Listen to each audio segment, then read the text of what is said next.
This is one equation and this is second equation. Now what happen if A1 by A2 equal to B1 by B2 and equal to C1 by C2, just like this equation.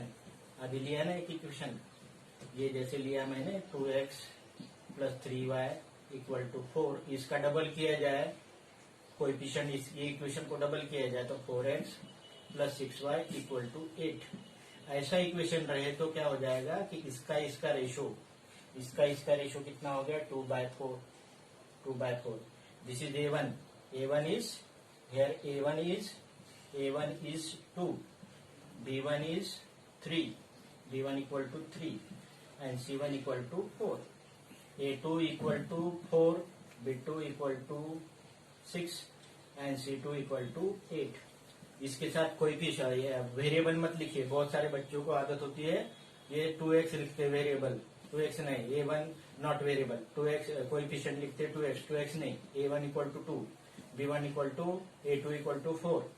तो यहाँ पे देखेंगे कि यहाँ पे 2/4 हो जाएगा. ये दिस इज 2/4. ये A1 by A2 कितना हो जाएगा 2/4. B1 by B2 कितना हो जाएगा 3/6. C1 by C2 कितना हो जाएगा 4/8. And all these are equal to 1/2. All these are equal to 1/2. So if A1 equal to A2 equal A1 by A2 equal to B1 by B2 equal to C1 by C2, then it represent coincidence होने वाली line represent करती है. मतलब यहाँ पे सभी के सभी सॉल्यूशन कैसे होते हैं, सेम होते हैं. This represent intersecting lines. खाली इंटरसेक्टिंग लाइंस नहीं रहेगी ये, इसमें क्या हो जाएगा इनफाइनाइट कॉमन सॉल्यूशन रहेंगे. Infinite common solution.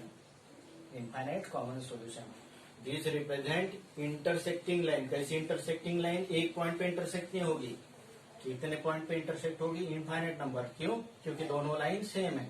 एग्जाम्पल बताया था, A1 by A2 equal to B1 by B2 equal to C1 by C2. It represent intersecting line with infinite common solution between them. Okay, A1 by A2 equal to B1 by B2 equal to C1 by C2. Now A1 by A2 equal to, इसको यदि solution common रहा तो उसको कहते हैं consistent. क्या कहते हैं, consistent. So these are the two consistent equations. ये कंसिस्टेंट होते हैं. कंसिस्टेंट कैसे है, these are the consistent with infinite common solution. Suppose this A1 by A2 not equal to B1 by B2. A1 by A2 not equal to B1 by B2, whatever value of C1 by C2. If A1 by A2 not equal to B1 by B2, then also represent consistent intersecting line. Then also represent intersecting lines, but they intersect at only one point. This represent intersecting line with unique common solution. One common solution. Unique common solution. So if this means these are the consistent means there is common solution. So this A1 by A2 equal to B1 by B2, then what happen, this line represent intersecting line. These also represent intersecting line, but these are overlapping line, infinite common solution. ये कैसा है, एक जगह उनको common को point रहेगा. So these are represent intersecting lines with unique common solution, and these are the consistent line because there is common solution.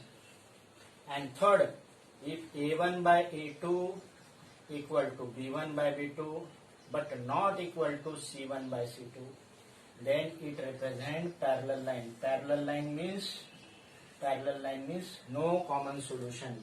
No common solution means inconsistent. Inconsistent means उसके बीच में कोई भी कॉमन सॉल्यूशन नहीं रहेगा, parallel रहेगा. ये है condition of inconsistent. Inconsistent रहा तो no common solution. No solution नहीं है, सॉल्यूशन रहेगा, नो कॉमन सॉल्यूशन रहेगा. No pair of linear equations है A1x plus B1y equal to C1. This is one equation. Second A2x plus B2y equal to C2. This is second equation. And condition first कैसी है? First है consistent. Consistent consistent का TENT और ANT देख लीजिए. TENT spelling देख लीजिए. Consistent का सही है कि नहीं? तो पेयर ऑफ लीनियर इक्वेशन ये है, देख लीजिए आप. ये है कि ये है, देख लीजिए आप. कंसिस्टेंट का ये है ना, बराबर. ठीक है, okay. These are the two consistent. तो कंसिस्टेंट में भी दो कंडीशन रहेगी. कंसिस्टेंट में एक रहेगी consistent with infinite common solution. Infinite common solution एक कंडीशन है. What is meaning of consistent? Consistent means consistency means common solution. Common solution means intersecting. कितनी जगह इंटरसेक्ट कर रही. That is consistent means two lines are consistent means two lines are intersecting. But intersecting में भी कैसे होता है कि वो दोनों ओवरलैप कर रही हो, मतलब इनफाइनाइट जगह इनफाइनाइट जगह वो इंटरसेक्ट हो रही. तो उसके लिए कंडीशन क्या है? A1/A2 equal to B1/B2 equal to C1/C2. This is condition for the consistency with infinite solution. And second is A1/A2 not equal to B1/B2, whatever may be C1/C2. So this is also condition of consistency with consistency. This is consistent. This is also consistent, but with unique means single unique common solution. दोनों के बीच में एक ही common solution रहेगा. So this is what's the condition for consistency. Now another is inconsistency. Inconsistency means no common solution. कब दो line में no common solution, दो line में सॉल्यूशन कब कॉमन नहीं रहेंगे? जब दोनों लाइन कैसे रहेंगी? वो पैरेलल रहेगी. इसमें कैसे रहेगी? दोनों की दोनों लाइन ओवरलैप करेगी. इसमें दोनों लाइन क्या करेगी? एक जगह इंटरसेक्ट करेगी. और इसमें क्या रहेगी? दोनों लाइन कैसे रहेगी? पैरेलल रहेगी. पैरेलल के लिए कंडीशन क्या है? Inconsistency means no common solution. Inconsistency mean no common. इसमें कंडीशन रहेगी A1/A2 equal to B1/B2 and that is not equal to C1/C2. So I am giving you equations. आप क्या करिए? A1, A2, B1/B2, C1, C2 देख लीजिए और उसके बाद देख लीजिए कि वेदर दीज रिप्रेजेंट कंसिस्टेंट और इनकंसिस्टेंट. तो आपको क्या होता है? कंसिस्टेंट रहे तो आपको क्या करेंगे? उसको सॉल्व करने लगाएंगे. इनकंसिस्टेंट इक्वेशन सॉल्व होते नहीं है. कंसिस्टेंट रहे तो फिर हम क्या करेंगे? अलग अलग में क्या है? 2x plus 3y equal to 8, 3x minus 4y equal to 9. अभी देखना है कि वेदर दीज आर कंसिस्टेंट और नॉट कंसिस्टेंट और इनकंसिस्टेंट. कंसिस्टेंट और इनकंसिस्टेंट. और उसमें भी देखना है कि कंसिस्टेंट है तो इनफाइनाइट सॉल्यूशन में है कि यूनिक सॉल्यूशन में. तो सबसे पहले क्या करेंगे? This is equation number 1. So this is A1x it is plus B1y equal to C1.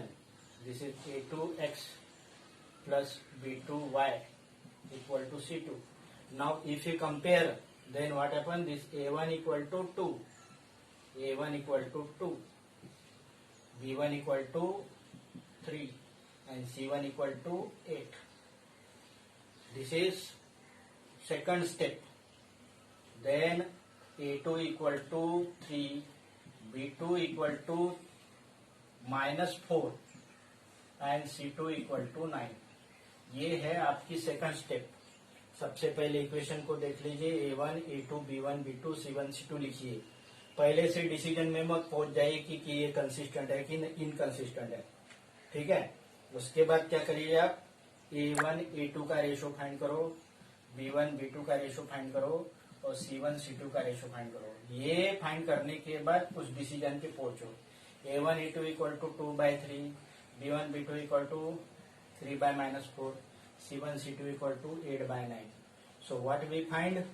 This A1 A2 not equal to B1, A1 A2 not equal to A1 A2 not equal to B1 B2, A1 A2 not equal to B1 B2. And ये condition किसकी है बताइए? A1 A2 not equal to be, हाँ मतलब ये है, ये ऐसे इंटरसेक्टिंग का है, इंटरसेक्टिंग लाइंस है, मतलब ये है कंसिस्टेंट होने के साथ साथ these are two equation represent consistent equation with unique common solution. Unique common solution है, दोनों के बीच में यदि आपने सॉल्यूशन सॉल्व किए तो एक कॉमन सॉल्यूशन मिल